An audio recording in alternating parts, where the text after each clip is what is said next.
Magandang umaga po sa ating lahat. So, nandito tayo. Welcome to my YouTube channel.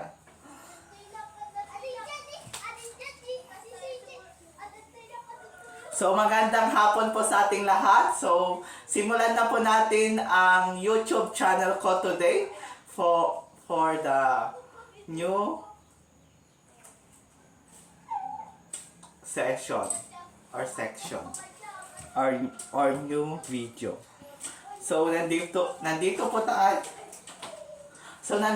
tayo sa taas ng aming bahay.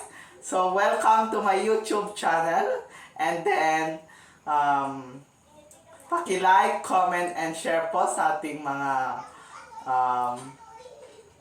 mga video po. Thank you. And then, so, ang ating gagawin po natin today ay may isa pong kwento na ating ibibinsay today or ihatid sa inyo. So, ang ating video today ay may isang tao na naghanap buhay para sa kanyang magulang o para sa kanyang anak.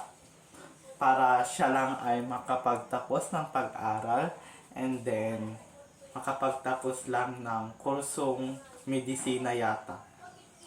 So mabuti naman ang kanyang paghanap buhay ng kanyang mga magulang kasi nakapagtapos naman siya ng pag-aaral.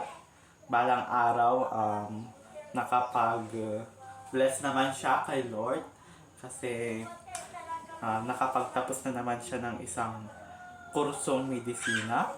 At thank you kay Lord, sabi niya, kasi nakapag-aral ako ng mabuti at nakapagtapos ako ng pag-aaral, sabi niya. And then, sabi ng kanyang magulang na itataguyod po namin yan anak para makapagtapos ka. And then sabi naman ng anak, sige po nanay at aking gagawin lahat ng mga kaya kong gawin sa aking pag-aaral hanggang makapagtapos pa ako ng pag-aaral, sabi niya. And then sabi naman ng nanay niya ay, sige anak, ating tataguyod yan. Tataguyod namin ng tatay mo yan. At baka sakaling sa susunod na araw o sa susunod na darating na linggo, baka makakapagkuha na naman ako ng isang pahayag na aking ipapahatid na naman sa iyo anak, sabi ng kanyang nanay. Sabi naman ng nanay ay, anak, tumawag ang anak, sige po nay, kung ano na naman po ang pwede nyo pong sabihin sa akin sa susunod na naman na linggo, sabi niya. And then, sabi naman ng kanyang nanay, sige po nanay, at aking gagawin kung ano nga ba ang mga mabubuti na gawin ko sa araw na to. And then, lahat naman ng mga subject niya, kinaya niya. Sa first period, mas mababa naman siya. Pero sa second period, doon na siya bumawi. And then sa third period, doon na naman siya na bumawi.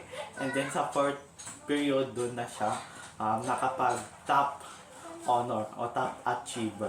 So, maraming salamat sa Lord talaga. Kasi binigyan siya ng talino at binigyan na naman ng Lord ng mga mabubuting gawin ng mga kabataan. Buti nga nakapagtapos siya ng pag-aaral at ang kanyang kurso na kinuha ay ang medisina. Hindi ko lang alam kung nakapagawa na siya ng kanyang mga nakapagawa na siya yung anak ng bahay nila na napakaganda. Sabi ng anak, Nay, ano po yun Nay? Sabi ng anak, meron na naman po akong ibabalita sa iyo anak. So ano yun po Nay? Sabi ng anak. So, sabi naman ng kanyang nanay, ito na naman anak, mayroon na naman akong balita na aking ibibigay sa'yo o aking paparinig na naman sa'yo. Anak, meron na naman akong papataguyod para sa'yo anak, sabi ng kanyang nanay. At dito na pala nagtatapos ang kwentong iyon. Ang pamumuhay lang nila noon ay mahirap. So ngayon na, ang anak na nila ay nagtataguyod na din sa kanyang mga magulang para isukli, para ibigay na ang kanyang sukli or ang kanyang mga pagod or hirap ng kanyang mga magulang. So siya naman na yun, yung anak ang nag hanap yung anak naman ang nagbibigay o nagtataguyo sa kanyang magulang today. Kasi siya ay nakapagtapos na ngayon. Okay, so dito na po nagtatapos ang kwento na yun. So, goodbye!